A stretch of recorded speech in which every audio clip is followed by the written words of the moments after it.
Muy buenas tardes, queridos hermanos. Les saludo en el nombre del Señor. Siempre es un privilegio estar acá y poder compartir la palabra del Señor. Así que los invito a abrir sus Biblias en el Evangelio de Lucas, capítulo 20. Vamos hoy día a estudiar la primera sección de este capítulo 20. Pero no quiero partir esta exposición sin antes dar gracias al Señor, porque cuando veníamos camino acá, el Señor nos libró de un accidente. Veníamos en la ruta 68, yo venía leyendo, Celeste venía manejando, y ahí siempre se forma un taco, los días domingos es típico, entonces a veces alguien frena de golpe y por ahí se empieza a generar ese atasco. Y bueno, Celeste frenó y de repente escuchamos atrás un freno así pero fuerte y una camioneta grande para atrás de nosotros, a una distancia pequeña, pero a una distancia, y de repente escuchamos el golpe. Y la camioneta blanca avanza. Entonces yo dije, aquí nos pega. Y yo miraba por el espejo retrovisor, por el del lateral, Celeste miraba, y no nos tocó. Yo no sé a cuánto habrá quedado así, y más que el daño del auto que hubiese sido menor, es que no hubiese retrasado. Entonces hubiese llegado acá afanado, preocupado por esas cosas. Entonces damos gracias al Señor porque nos salvó de peligros y nos permitió llegar con bien acá a la iglesia. Entonces no quiero partir sin antes no darle las gracias a nuestro Señor. Amén. Así que vamos y volvemos con la tranquilidad de que el Señor nos guarda siempre, y eso es una tranquilidad tremenda. Muy bien, vamos al Evangelio de Lucas, capítulo 20, versículo 1 al 8, es la porción de la palabra que estudiaremos esta tarde. Dice así la palabra del Señor, Lucas capítulo 20. Sucedió un día que enseñando Jesús al pueblo en el templo y anunciando el Evangelio, llegaron los principales sacerdotes y los escribas con los ancianos y le hablaron diciendo: dinos, ¿con qué autoridad haces estas cosas? ¿O quién es el que te ha dado esta autoridad? Respondiendo Jesús les dijo: os haré yo también una pregunta, respondedme. ¿El bautismo de Juan era del cielo o de los hombres? Entonces ellos discutían entre sí diciendo: si decimos del cielo, dirá, ¿por qué pues no le creísteis? Y si decimos de los hombres, todo el pueblo nos apedreará, porque están persuadidos de que Juan era profeta. Y respondieron que no sabían de dónde fuese. Entonces Jesús les dijo: yo tampoco os diré con qué autoridad hago estas cosas. Cuando llegamos a esta porción del Evangelio de Lucas, por cierto, es una de mis porciones favoritas de los Evangelios, estas partes, que uno ve la sabiduría del Señor desplegada en su plenitud, ¿cierto? Y aquí ya se está acercando el final del ministerio terrenal de nuestro Señor Jesucristo. Y antes de llegar a este pasaje, fue lo que vimos el domingo pasado, hay una historia ahí impactante cuando el Señor, ¿cierto?, va en el templo y hace la purificación del templo. Así se llama, generalmente se le pone el nombre en las Biblias, ¿cierto?, a ese sector, cuando el Señor, a esa porción de la palabra, cuando el Señor fue directamente al templo, y ahí finalmente no encontró lo que debía haber encontrado, no encontró adoración, sino que encontró corrupción, encontró negocio religioso. Y con autoridad divina, el Señor va y limpia el templo, ¿cierto?, echando afuera a todos, derribó mesas, expulsó a los mercaderes. Y ahí un poquito antes, en el versículo 46 del capítulo 19, el Señor les dice: escrito está, mi casa es casa de oración, mas vosotros la habéis hecho cueva de ladrones. Fuertes palabras, la que el Señor, ¿cierto?, les dice a ellos. Entonces, esta acción fue una denuncia pública del corazón del sistema religioso que tenían, ¿cierto?, los principales en ese tiempo. Y ellos estaban, su posición de poder, su posición de liderazgo, la sintieron amenazada con estas palabras del Señor. Por eso, cuando llegamos a esta porción de Lucas capítulo 20, del versículo 1 al 8, ellos están buscando la oportunidad para atrapar a Jesús. Ellos querían hacer caer a Jesús en una trampa, querían desacreditarlo delante del pueblo y justificar, ¿cierto?, su rechazo hacia él. Entonces, ahí es cuando ellos llegan y hacen estas preguntas: dinos con qué autoridad haces estas cosas, ¿Y quién te dio a ti esta autoridad? Pero ¿sabes? Ellos no querían saber realmente la respuesta, eso no les interesaba. Ellos querían que Jesús se contradijese, ellos querían que Jesús les dijera lo que ellos sabían que Jesús les podía contestar, para así acusarlo, ¿cierto?, de blasfemia, apedrearlo y matarlo. Pero no era ese el momento aún. Y estos hombres que hablan de Dios, pero finalmente no soportan la voz de Dios cuando ellos los confronta. Jesús estaba limpiando, también quería de alguna manera limpiar el templo de sus vidas, quería limpiar sus corazones. Y ellos, en lugar de rendirse ante la autoridad del Mesías, tomaron la opción de discutirla. Y a propósito de esto, leía de un hombre que contaba que él servía fielmente en la iglesia, era un hombre fiel, que era conocido por su generosidad, por ser un activo en varios ministerios, un hombre de respeto.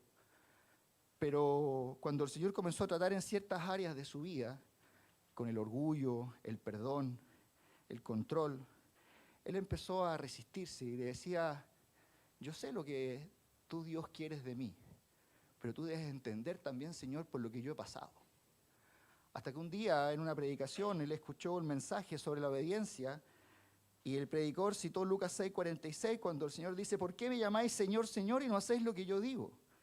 Y ese hombre sintió que el Señor le estaba hablando a él. Y él, llorando, entendió que había estado sirviendo a Jesús sin someterse completamente a su autoridad. Había mantenido su propio templo. Y cuando el Señor quiso limpiarlo, él se rehusó y reclamó. Y ese templo, ese interior, estaba lleno de cosas que el Señor quería limpiar. Y en oración dijo: Señor, no quiero resistirme más. Quiero que me limpies de todo lo que no te agrada, aunque me duela. Y desde ese día su servicio cambió. Ya no lo hacía por costumbre o posición, sino que lo hacía por obediencia. Y él comprendió una verdad que los líderes religiosos, y quizás muchos hoy no entienden, y que es que Jesús no busca solo a adoradores que le alaben, sino que Jesús también quiere discípulos que se sometan a su autoridad. Y este pasaje de Lucas nos muestra algo muy profundo. Jesús no solo confrontó la corrupción del templo, sino también la rebeldía del corazón humano. Los líderes no soportaron esa corrección porque no reconocieron el señorío de Cristo. Y lo mismo puede ocurrir con nosotros cuando el Señor quiera limpiar esas áreas de nuestra vida que es necesario limpiar y preferimos, ¿cierto?, argumentar y rebatir en lugar de obedecer. Y por eso, antes de analizar esta conversación entre el Señor y los líderes religiosos, debemos hacer una pausa y revisar la autoridad de Jesús en nuestra propia vida. Y en este pasaje vamos a ver 3 momentos, lo vamos a dividir en 3 partes, que nos van a ayudar a entender cómo actúa el Señor cuando su autoridad es cuestionada. Y primero vamos a ver la confrontación, que cuando estos líderes llegan y confrontan al Señor Jesucristo, con el ánimo, ¿cierto?, no de saber, sino de rebatir y ponerlo a prueba. Después vamos a ver el contraataque o la prueba de fuego del Señor Jesucristo, que cuando el Señor revela la hipocresía que hay en su corazón. Y por último, vamos a ver la condenación final, cuando la incredulidad queda expuesta ante la verdad. Y estos 3 momentos no solamente revelan la sabiduría del Señor Jesucristo, sino que también debemos ver cómo nosotros respondemos ante esa autoridad divina. Así que antes de avanzar, deberíamos meditar en las siguientes preguntas. Y le invito a que guarde en su corazón estas preguntas y vaya meditando en ellas mientras vamos avanzando en la exposición de la palabra. ¿Qué harías si Jesús entra hoy a tu templo, a tu vida, y comienza a limpiar lo que a Él no le agrada?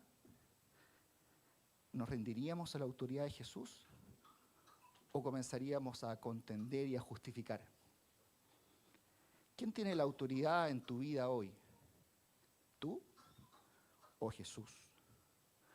Porque reconocer la autoridad de Jesús no es solamente decir: sí, el Señor manda, el Señor es el Rey de Reyes, el Señor de Señores, sino que es vivir cada día como si realmente Él fuese tu Señor. Oremos. Amado Dios, te damos gracias por este tiempo. Gracias, Señor, por tu palabra. Háblanos, oh Señor, esta tarde. Señor, que cada uno de nosotros, Señor, esta tarde se vaya, Señor, lleno de tu palabra, animado, desafiado, Señor, a hacer los cambios en nuestra vida, Señor. Y si hay algo que tú quieres limpiar, Señor, que podamos ponerlo a tu disposición y tengamos un corazón humilde, Señor, para someternos, Señor, a ti. Gracias por este tiempo. Bendícenos, Señor. Te lo pedimos en el nombre de Jesús. Amén. Amén. Entonces, vemos, ¿cierto?, que estos hombres llegan a la conclusión que no tenían más alternativa que eliminar a Jesús. No había ya otra alternativa porque el Señor Jesús estaba desenmascarando todo su sistema religioso, ¿cierto?, toda su situación de poder. Por tanto, ellos dicen, ya no tenemos ninguna opción. En el versículo 47 del capítulo 19, dice, y enseñaba cada día en el templo, pero los principales sacerdotes, los escribas y los principales del pueblo procuraban matarle. Ellos querían matarle, pero ellos tenían temor, dice, y no hallaban nada que pudiesen hacerle, porque todo el pueblo estaba suspenso yéndole. Entonces ellos temían de la reacción del pueblo, querían matar a Jesús, pero no sabían cómo hacerlo. Entonces, porque todo el pueblo, ¿cierto?, reconocía las enseñanzas y lo que el Señor Jesucristo hacía. Y sucedió, ¿cierto?, el día siguiente que tan pronto Jesús llega al templo, llegan todos juntos. Qué casualidad, ¿eh? Todos juntos, los principales, los sacerdotes, los escribas, que tenían diferencias importantes entre ellos, pero aquí estaban bien unidos, ¿eh? Eran bien amigos aquí, pero tenían diferencias bastante irreconciliables. Entonces, y dice aquí el pasaje en Lucas que el Señor Jesucristo estaba enseñando la palabra. Qué maravilloso, y es un detalle interesante que aporta Lucas y no lo hacen los otros evangelios, por lo menos Marcos no lo hace. Cuando ellos llegan, Jesús estaba enseñando la palabra y estaba anunciando el evangelio, nos dice Lucas. Y es increíble, hermanos, que el más grande predicador, ¿cierto?, estuvo un día ahí en el templo, y en ese templo, ¿cierto?, en la casa de Dios, se escuchó la verdad que quizás hace cuántos años no se escuchaba y no se predicaba ahí. En ese día en el templo estaba Dios mismo, ¿cierto?, enseñando y predicando el evangelio de salvación. Entonces, pero estos hombres no tenían, como les decía, y sabemos a la luz del contexto del capítulo anterior, no tenían ningún interés en conocer esa verdad. No les interesaba. Ellos lo único que querían era mantener su posición de influencia.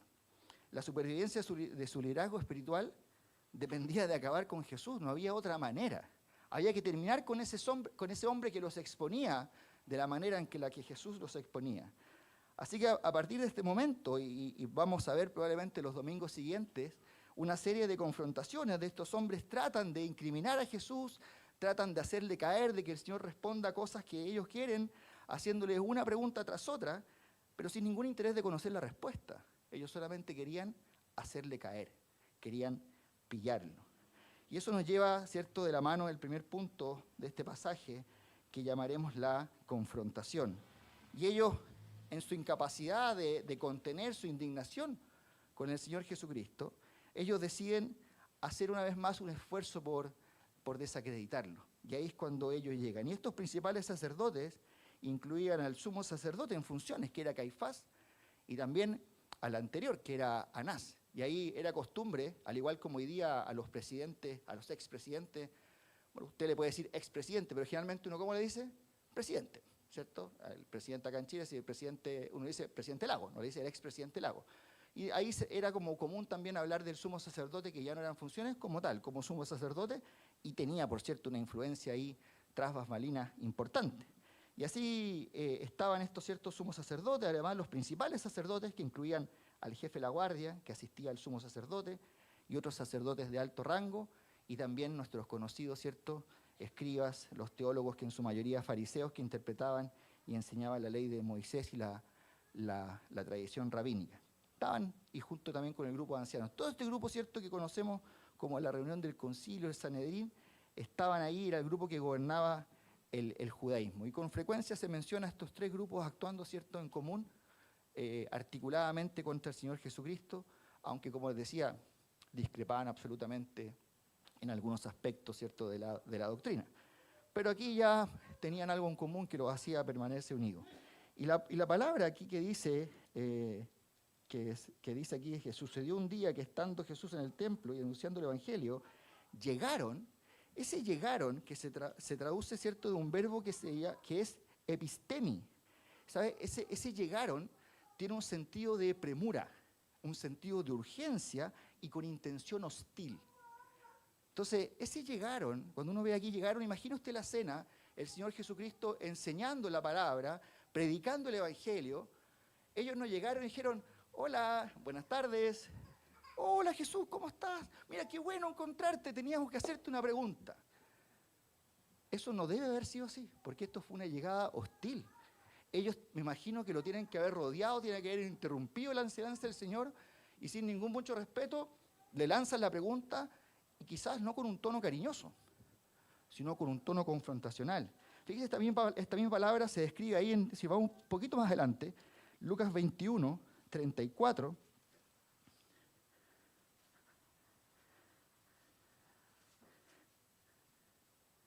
Dice, mirad también por vosotros mismos que vuestros corazones no se carguen de glotonería y embriaguez y de los afanes de esta vida, y venga de repente sobre vosotros aquel día. Es decir, de repente esa llegada fuerte, dura.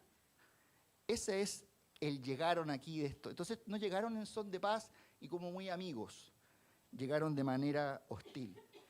Y la confrontación, ¿cierto? Dice los versículos 1 y 2, que todos estos miembros, ¿cierto?, rodearon a Jesús y le dijeron, lo rodearon. Es como que lo acorralaron. Y le dicen, ¿con qué autoridad haces estas cosas? ¿Quién te dio autoridad para hacer esto? ¿A qué se referían? Muy probablemente no solo a todos los hechos que ya el Señor venía haciendo, sino precisamente a lo que acababa de pasar el día anterior en el templo.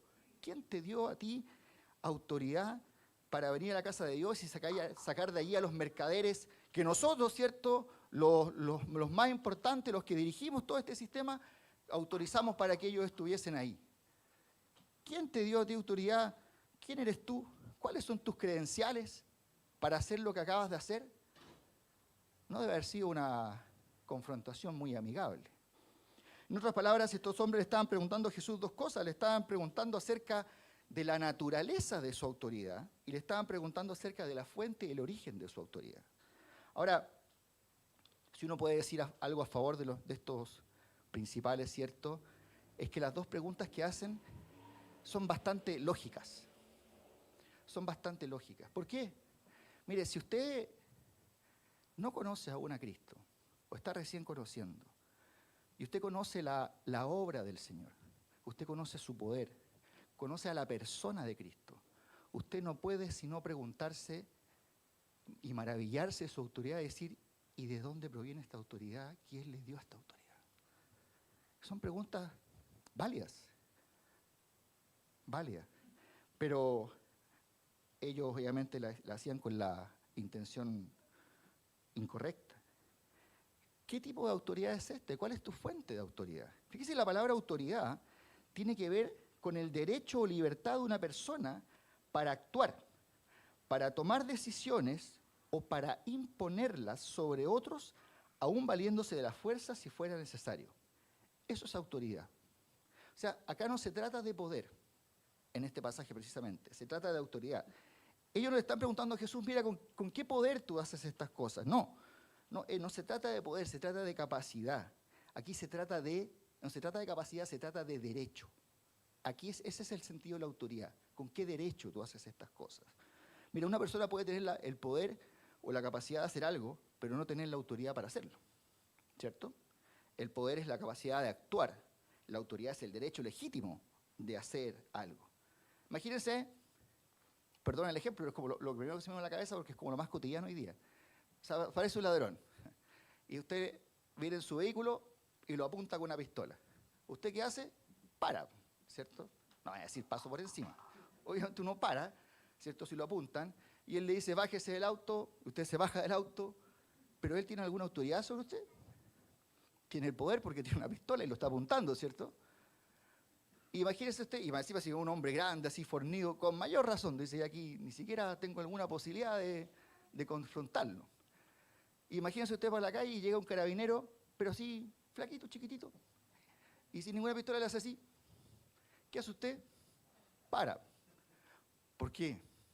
Porque tiene la autoridad para detenerlo, ¿cierto? Porque él está actuando en nombre de la ley. Esa es la diferencia entre poder y autoridad. El ladrón puede tener fuerza, el policía tiene el respaldo legal. El ladrón impone por miedo, el policía actúa en nombre de la ley. Ahora, lo interesante y lo importante aquí es que el Señor Jesucristo tenía tanto la autoridad como el poder. Y de una forma superlativa, de una forma máxima. El Señor tiene la autoridad y el poder. Entonces, y Él actuaba con autoridad divina porque Él es el Hijo, ¿cierto?, de Dios, es Dios encarnado, la segunda persona de la Trinidad. Por eso, Él actuaba con la autoridad que Él tenía. Por eso los líderes, es interesante, ellos no discutieron sus milagros. No se enfrascaron en la discusión del poder. Ellos discutían su derecho de hacerlo. Porque ellos, si reconocían la autoridad del Señor, tenían que someterse a Él. Por eso ahí estaba su discusión, en la autoridad y no en el poder del Señor Jesucristo. No desconocían eso, pero iban al fondo de la autoridad. Los padres tienen autoridad sobre los hijos, ¿cierto? Mientras los hijos viven en la casa. Pero no es verdad que en muchos hogares hay padres que finalmente son los hijos que son los que gobiernan y parecen tener el poder en nuestros hogares. Pero eso no debería ser así, ¿cierto? Así que se puede tener autoridad sin poder y se puede tener poder sin tener la autoridad, pero como decías, el caso del Señor Jesucristo tiene ambos y de una manera increíblemente perfecta. Y eso fue mucho más evidente en el transcurso de todo su ministerio. Entonces, nunca ha habido y nunca habrá una persona con más autoridad que el Señor Jesucristo. Nunca. Porque Él, como decía, es Dios encarnado. Entonces, cuando Jesús hablaba, como se maravillaba la gente, se maravillaban. ¿Por qué? Porque Él hablaba como quien tiene autoridad. Fíjese, la autoridad del Señor podía verse desde varias perspectivas. Vamos rápidamente, voy a leer los pasajes para no tener tanto tiempo. Fíjese que en primer lugar el Señor poseía autoridad en sí mismo cuando él hablaba. La gente dice en Mateo 7, la gente se admiraba de su doctrina porque les enseñaba como quien tiene autoridad y no como los escribas. La gente notaba esa diferencia cuando él hablaba con autoridad. Fíjese que en lo general las personas que enseñaban citaban a otros rabinos. El rabino tal que dijo esto, todo eso. El Señor no tuvo necesidad de citar a nadie. Solamente las Escrituras y lo que Él decía. Por eso Él hablaba con autoridad. Y hablaba con autoridad porque Él lo que hablaba lo hacía. Era consecuente con su testimonio de lo que Él enseñaba. Entonces el Señor Jesucristo tiene autoridad en sí mismo. El Señor Jesucristo tiene autoridad para perdonar pecados. Mateo 9. Esa evidencia directa de su naturaleza divina no pasó desapercibida por ellos. Y por los adversarios me refiero. Dice ahí en Mateo 9, dice, los escribas y los fariseos comenzaron a cavilar diciendo, ¿quién es este que habla blasfemias? ¿Quién puede perdonar pecados si no solo Dios? De nuevo estaban haciendo una conclusión correcta. El problema es que no estaban reconociendo que Jesús es Dios y era el Mesías prometido. Entonces, el Señor tiene autoridad para perdonar pecados. El Señor tiene autoridad sobre las fuerzas del infierno. En una ocasión en que demostraba esa autoridad de expulsar un demonio de un hombre, en Lucas capítulo 4, estaban todos maravillados y hablaban a unos a otros diciendo, ¿qué palabra es esta? Que con autoridad y poder manda a los espíritus inmundos y salen. Con autoridad. Salgan fuera. Tiene autoridad para conceder salvación eterna. Dice Juan 1:12, ¿cierto? Más a todos los que recibieron, los que creen en su nombre, les dio potestad de ser hechos hijos de Dios. Tiene autoridad para juzgar. Fíjese, ya que el Padre, como dice Juan 5:22, todo el juicio dio al Hijo. Tiene autoridad sobre la creación, sobre la naturaleza. ¿Se acuerdan cuando el Señor estaba ahí, cierto, en la barca, Marcos capítulo 4, y levantándose reprendió al viento y al mar, y dijo al mar, calla, enmudece. Y cesó el viento y se hizo grande bonanza. Y por último, el Señor tiene autoridad sobre la vida y la muerte. En Juan 10:18 dice, vamos al pasaje, Juan 10:18.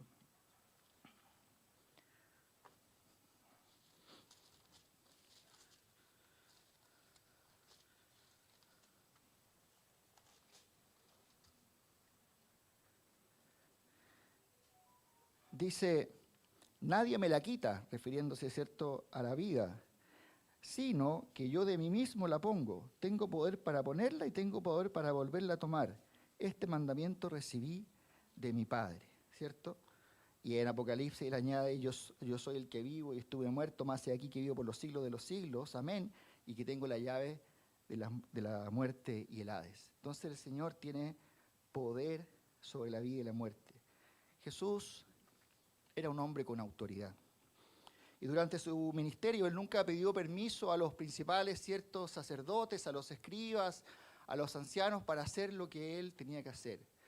Él solamente estaba en comunión y hacía la voluntad del Padre, nada más. El Señor tenía toda autoridad. Y él decía una otra vez que lo que hacía estaba en perfecta armonía con la voluntad y autoridad de su Padre Celestial. Y él solamente le respondía a la autoridad del Padre. ¿Cuáles son tus credenciales?, le preguntan estos principales, ¿cierto?, para hacer todo lo que haces, para enseñar todo lo que enseñas, para hacer estas cosas. Dinos, ¿cuál es tu autoridad? El problema es que ellos no estaban interesados en la respuesta, sino solamente ellos querían atrapar a Jesús. Ellos lo que querían es que en ese momento el Señor les respondiera, cosa que ya les había dicho: mira, mi autoridad viene del Padre, viene de Dios. Y no necesito autorización de ustedes porque a mí me autorizó Dios, Padre, para hacer estas cosas. Mi autoridad viene del cielo, directamente de ahí. Por supuesto, si el Señor Jesucristo hubiese contestado eso, en ese momento lo hubiesen prendido, lo hubiesen apedreado y lo hubiesen asesinado. Sabemos, ¿cierto?, que el Señor después iba a pasar por eso, pero no era ese el momento aún que estaba dispuesto para eso. Y ahí estaba la trampa. Ahora, hacer caer a Jesús en una trampa no es difícil, es imposible. Y a Jesús nadie lo agarra desprevenido. Si algo aprendemos, ¿cierto?, de los evangelios, es que Jesús siempre estuvo en control, siempre ha estado en control de toda situación.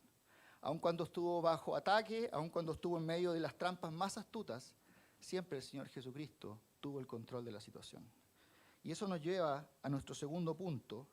Ya vimos la confrontación y ahora vamos a ver la prueba de fuego, el contraataque del Señor Jesucristo. Fíjese ahí, volvamos a Lucas capítulo 20, versículo 3 dice: respondiendo Jesús les dijo: os haré también yo una pregunta, respondedme. Genial la respuesta del Señor. En vez de caer en una trampa, de repente el Señor los pone ahí entre la espada y la pared. Entre la espada y la pared.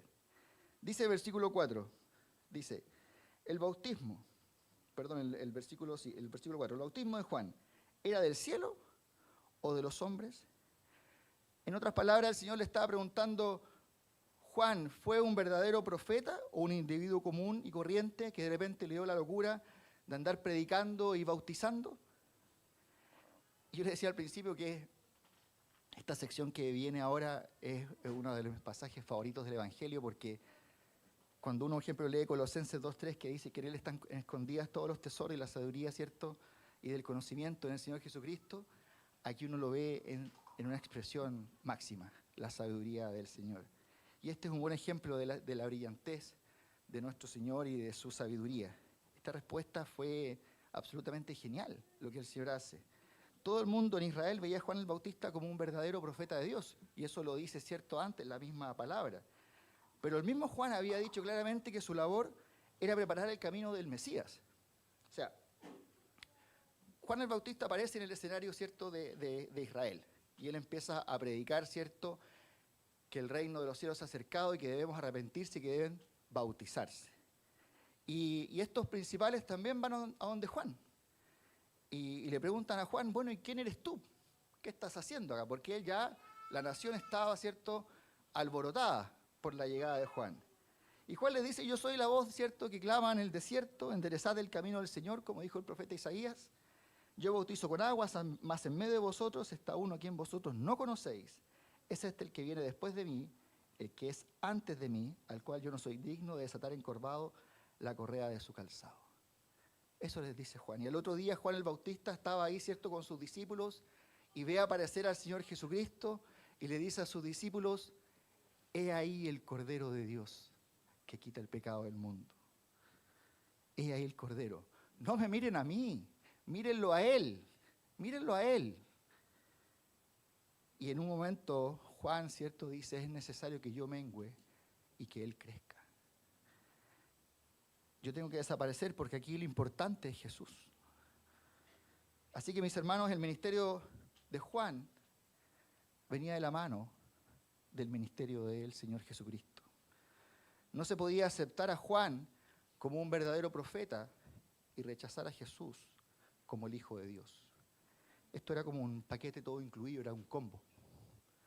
Porque Juan, ¿cierto?, anunciaba la venida del Mesías. Y el Mesías es Cristo. Por tanto, ¿reconoces a Juan como un verdadero profeta de Dios? Reconoces a Jesús como el Mesías prometido. Y de manera que Jesús, cuando responde, y responde con una pregunta, nosotros hoy día no es muy común eso. Generalmente cuando si yo a usted le hago o usted me hace a mí una pregunta, y yo le contesto con una pregunta, ¿qué me va a decir? No, pues, contésteme usted primero y después yo le contesto, porque yo pregunté primero. ¿Ah? Acá el Señor no estaba evadiendo la respuesta. En ningún caso el Señor estaba evadiendo la respuesta. Era una costumbre rabínica de esto de contestar con una pregunta para poder llegar a lo profundo de la pregunta. Por tanto, en ningún caso aquí hay un hacerse el loco o querer evadir la pregunta. El Señor Jesús no estaba evadiendo. Es más, si usted lo piensa, implícitamente el Señor en su respuesta, en su pregunta, le está dando la respuesta. Porque le dice, finalmente, cuando les hace la pregunta, bueno, ¿y ustedes qué creen con respecto al bautismo de Juan? ¿Era de los cielos o de los hombres? La respuesta es, ellos dicen, bueno, creemos que Juan era un verdadero profeta, ¿cierto? Entonces, la respuesta del Señor Jesús, bueno, entonces yo hago la autoridad porque soy el Hijo de Dios, ¿cierto? Entonces les da la respuesta, solamente que se las da una pregunta para que ellos piensen. Y el Señor los pone ahí, ¿cierto?, en una encrucijada. No era una evasión en ningún caso, sino que Él estaba respondiendo. ¿Qué piensan ustedes acerca del bautismo de Juan? Porque si su bautismo provenía del cielo, mi autoridad también. Y ahí está su respuesta. Ahora, si Él no era un profeta enviado por Dios, tampoco mi ministerio tiene ninguna validez, entonces díganme ustedes, ¿el bautismo de Juan era del cielo o de los hombres? Jaque mate. Así de repente los miembros del Sanedrín se encontraron en un problema. Y dice el versículo 5, entonces ellos discurrían entre sí. Esto es como hermano José Arce, en el básquetbol se llama minuto cuando lo hacen así. Ya, aquí está el partido de básquetbol y salen los principales, decís, Houston, we have a problem, minuto, vamos, juntémonos, tenemos que conversar, porque no era una respuesta de llegar y lanzarla. Entonces aquí pidieron un minuto. Y se fueron ahí a la banca en la pizarra a ver qué contestamos, cómo salimos jugando de esta situación que el Señor nos pone. Y es increíble, porque los miembros del Sanedrín estaban bien divididos. En el Sanedrín, ¿cierto?, los sacerdotes por un lado, los fariseos y los escribas por otro, pero estos dos bandos irreconciliables aquí actuaban como equipo, como grupo. ¿Ah? Tenían un problema en común que los unía. Entonces ellos deciden apartarse un momento ahora para pensar y discutir qué iban a contestar. Ellos llegaron con una papa caliente, como se dice un juego, ¿cierto? Hay un juego que uno pasa la papa caliente y se la pasa, y el que se queda con la papa pierde, ¿cierto? Según una pelota. Ahora la papa había vuelto a ellos y ellos estaban con la papa caliente y tenían que resolver rápido. Porque si decían que el bautismo de Juan era del cielo, ¿qué les iba a decir el Señor? ¿Y por qué no le creíste? Si el bautismo de Juan era del cielo. Si ustedes aceptan que Juan, ¿cierto?, es un verdadero profeta, ¿por qué no le creíste? Si ustedes aceptan que él era un verdadero profeta enviado por Dios y él llamaba a la gente a que se arrepintieran y se bautizaran, ¿por qué no lo hicieron? Si Juan era un profeta de Dios que anunciaba la venida del reino y la venida del Mesías, ¿por qué no creen en mí? Difícil para ellos contestar, ¿cierto?, que el bautismo de Juan venía del cielo. Aparte que no creían en el bautismo de Juan, no creían en la predicación de Juan. Entonces, si admitían que el bautismo de Juan era algo que venía del cielo, ellos estaban incriminando a sí mismos por no creer en Jesús. Pero tampoco podían decir que el bautismo de Juan era de los hombres. Versículo 6, ahí de Lucas 20. Y si decimos de los hombres, todo el pueblo nos apedreará porque están persuadidos de que Juan era profeta. En otras palabras, ellos están diciendo, si el bautismo de Juan era de los hombres, el cargo de blasfemia va a ir contra nosotros, por no reconocer a un profeta de Dios, porque el pueblo reconocía a Juan como profeta de Dios. Difícil para ellos, ¿cierto?, salir de esa encrucijada. Ahí está el problema. Y no nos olvidemos que para ellos, para los miembros, ¿cierto?, del Sanedrín, para estos principales, su reputación lo era todo. Su reputación era todo. Ellos amaban, ¿cierto?, las salutaciones en las plazas, las grandes filacterias.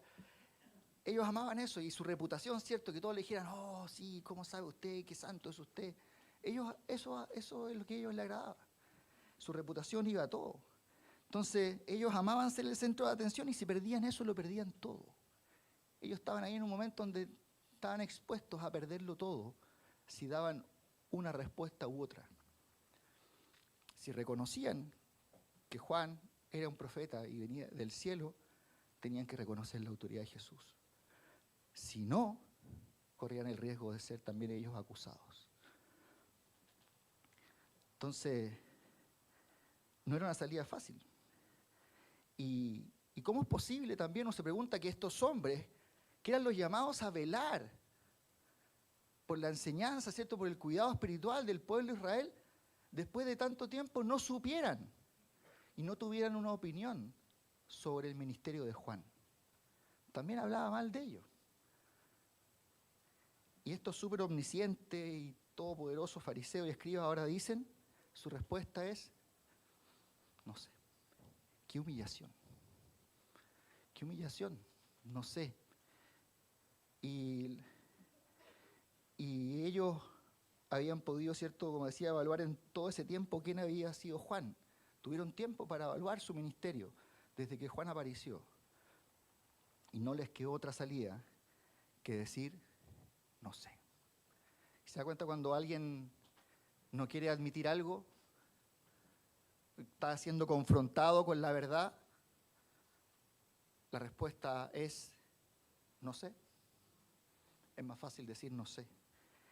Y, por ejemplo, pensaba y leía sobre el caso de los agnósticos. Y un predicador contaba que él escribía artículos en el periódico, y una vez le escribió un agnóstico porque estaba molesto por algo que este predicador había escrito en una columna en el diario. Y él le contestó una carta, lo más amable que pudo, sin insultarlo, y le dijo, mira, yo no sé si tú sabías, pero que la palabra agnóstico es una palabra griega que significa en español ignorante. Así que si tú reconoces que tú eres ignorante, porque él le decía que era agnóstico, deberías al menos tener la humildad de aceptar que es posible que haya personas que sepan lo que tú no sabes y por lo tanto deberías tener un espíritu más enseñable. Sí, suena muy bonito decir, no, sí, yo soy agnóstico. Esa es la salida fácil. Está diciendo, soy ignorante. No le vaya a andar diciendo al agnóstico, ignorante, por favor. Pero de manera, ahí quizás puede iniciar una conversación. ¿Tú sabes lo que significa ese término? ¿Tú estás consciente de eso? Porque es fuerte y por ahí pueden entablar una conversación.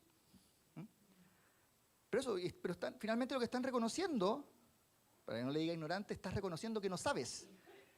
Y si estás reconociendo que no sabes, deberías al menos tener la humildad, ¿cierto?, de aceptar que alguien puede saber y de querer ser enseñado en eso que tú no sabes.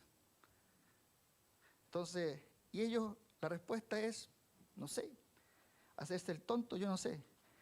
El hombre incrédulo sufre finalmente de una terrible deshonestidad intelectual, porque es más fácil decir no sé, antes de aceptar las evidencias, ¿cierto?, tan claras que tienen frente a sus ojos, pero como eso impacta tanto en la vida nuestra, que al final uno se rehúsa y dice, no sé, yo no entiendo.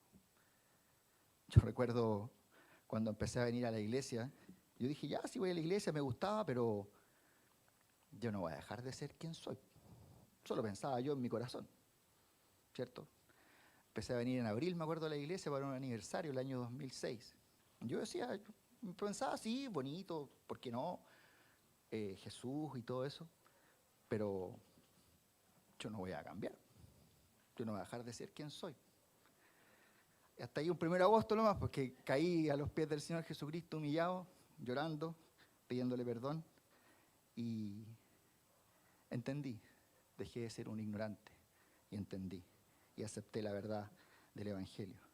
Así que cuando alguien se niega a ser convencido, se niega a ver la verdad, no le queda otra manera que alegar ignorancia, que decir no sé.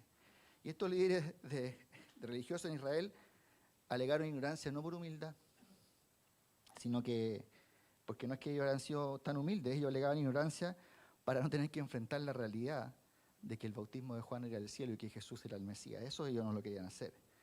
Su problema no es que ellos no supieran la respuesta, su problema es que ellos no querían saberla, no querían entenderla. Así que esta deshonestidad intelectual tiene consecuencias. Si tú hoy día estás acá sin Cristo, o tú que nos estás escuchando a través de la transmisión, no has tenido un encuentro personal con el Señor, déjame decirte que esta deshonestidad intelectual, esto de mejor decir no sé, prefiero no saber porque no quiero enfrentar la verdad, tiene consecuencias. Y eso nos lleva a la última parte del pasaje, que es la condenación. Cuando Jesús les dice, entonces Jesús les dijo, yo tampoco os diré con qué autoridad hago estas cosas. Se acabó. No hay nada más que decirle. Esta conversación se acabó. Y jugar con la verdad es peligroso. Y lo digo esto muy de corazón, sobre todo jóvenes, niños, que domingo a domingo, reunión tras reunión, escuchan la palabra del Señor, vienen a la iglesia, son instruidos. Jugar con la verdad del Evangelio es peligroso. Dios, cierto, la verdad de Dios se revela en su palabra. Por tanto, jugar con eso tiene un precio. Es peligroso porque hay un momento en que tanto rechazar la luz del Evangelio, esa luz se va a apartar. Y la deshonestidad de estos hombres tuvo consecuencias. Después de aproximadamente 3 años de que el Señor Jesucristo estuvo enseñando, ¿cierto?, haciendo milagros en medio del pueblo, validando quién era Él, quién es Él, ya había suficiente prueba para aceptar y reconocer que Jesús era el Mesías. Había suficiente evidencia para reconocer esa verdad. Pero ya no llegaría más información. Ya no tenía sentido seguir echándole perlas a los cerdos. Los dirigentes judíos habían rechazado voluntariamente toda esa luz que habían visto. No había motivos para darles más. Y ese fue un pronunciamiento, ¿cierto?, del juicio sobre el liderazgo de Israel. Mire, yo en esto no puedo ser dogmático porque la palabra del Señor no lo dice y no hay ningún pasaje paralelo que lo diga. Pero mi sensación es que el Señor Jesucristo aquí tuvo una intención evangelística con ellos. ¿Por qué? Porque el Señor sabía lo que había en sus corazones. Ciertamente Él sabía.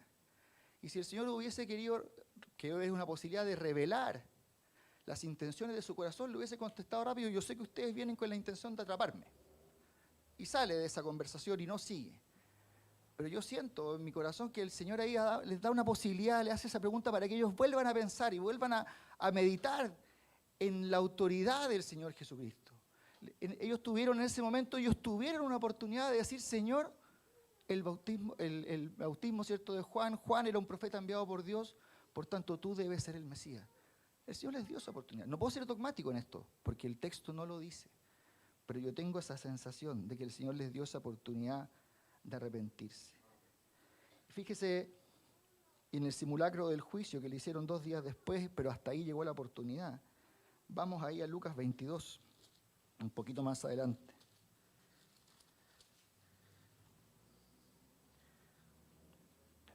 Del 66, ¿cierto? Cuando estaba Jesús ante el concilio. El 67 dice, le preguntan ellos, ¿eres tú el Cristo? Dínoslo. Y les dijo, si os lo dijere, no creeréis. Y también si os preguntare, no me responderéis, ni me soltaréis. Pero desde ahora el Hijo del Hombre se sentará a la diestra del poder de Dios. Dijeron todos luego, ¿eres tú el Hijo de Dios? Y él les dijo, vosotros decís que lo soy. Entonces ellos dijeron, ¿qué más testimonio necesitamos? porque nosotros mismos lo hemos oído de su boca.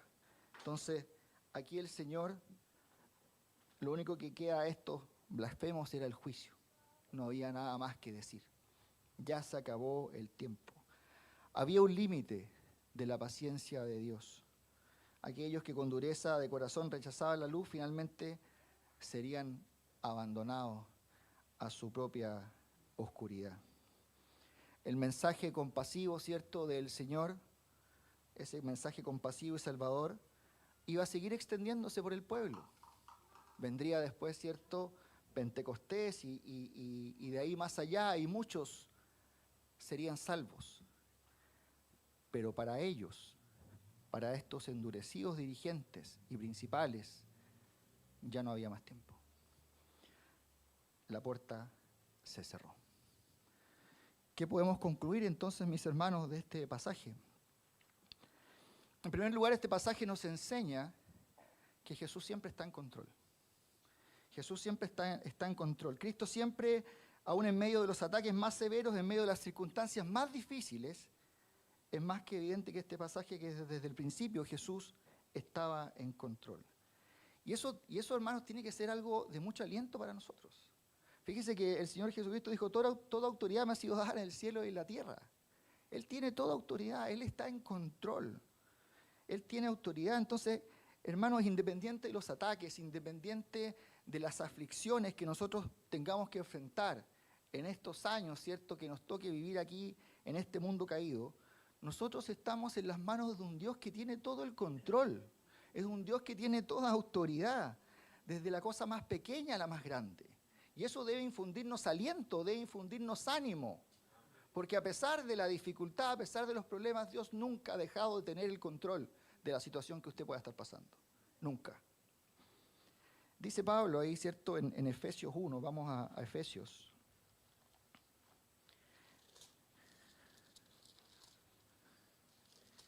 Para reforzar esta idea, Efesios 1, 21.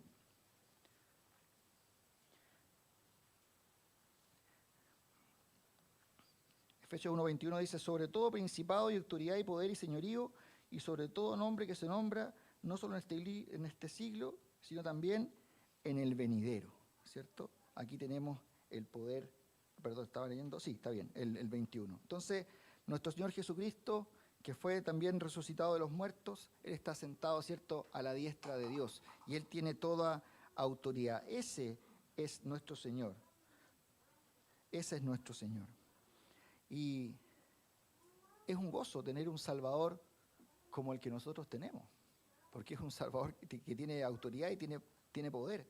Pero también aprendemos de este pasaje que es imposible, mire, es imposible permanecer neutrales ante la persona de Jesús.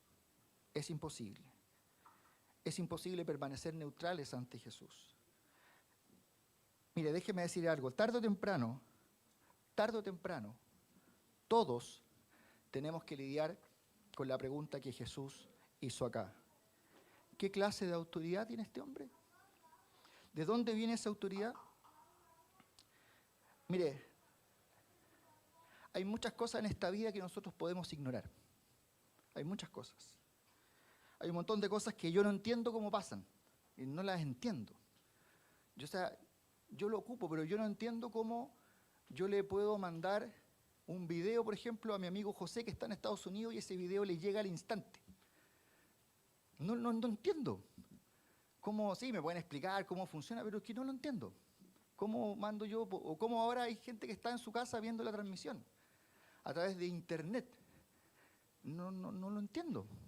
Lo uso, pero no lo entiendo. Pero ¿sabe qué? Yo me puedo, y lo voy a seguir usando, pero yo me puedo morir sin entender eso. No pasa nada.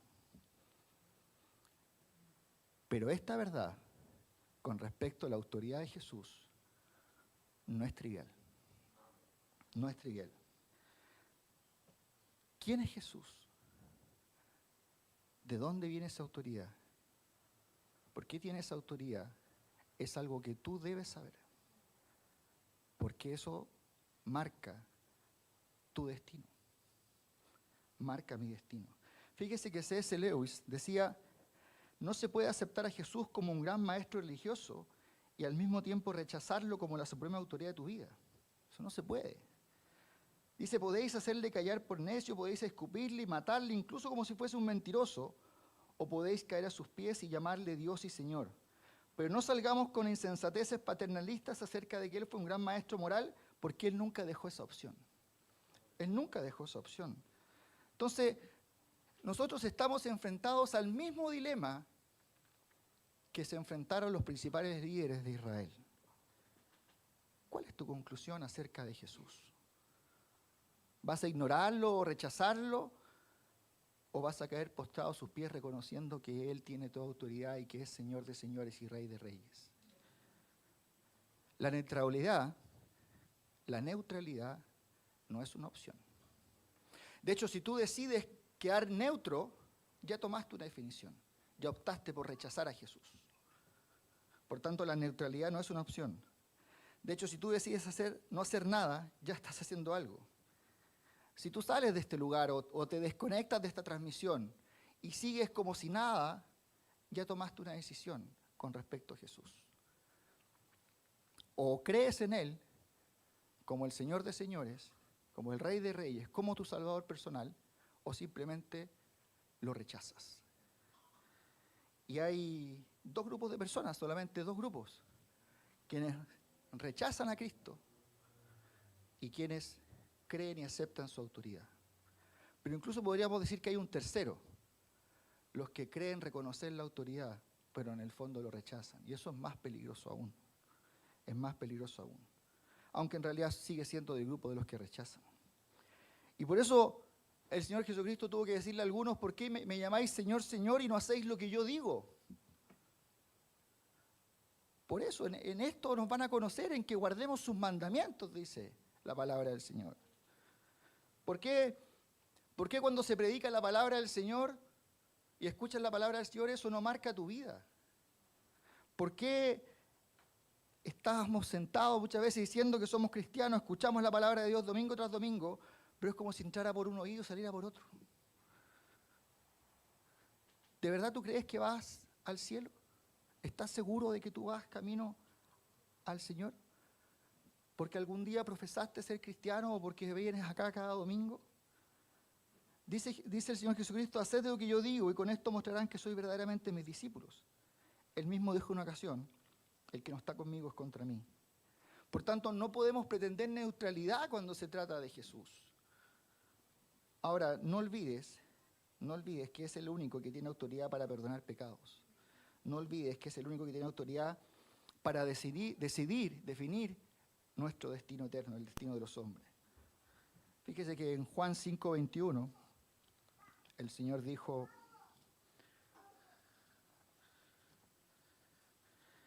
Juan 5:21 dice, porque como el Padre levanta a los muertos y les da vida, así también el Hijo a los que quiere da vida, ¿cierto? Después dice, porque el Padre a nadie juzga, sino que todo el juicio dio al Hijo, para que todos honren al Hijo como honran al Padre. El que no honra al Hijo, no honra al Padre que le envió. Ese es Jesús. Todo o nada. No hay medias tintas. Entonces, no sigas, amigo, no sigas en pie de guerra tratando de ganar una batalla que es imposible ganar. No sigas peleando una batalla que es imposible.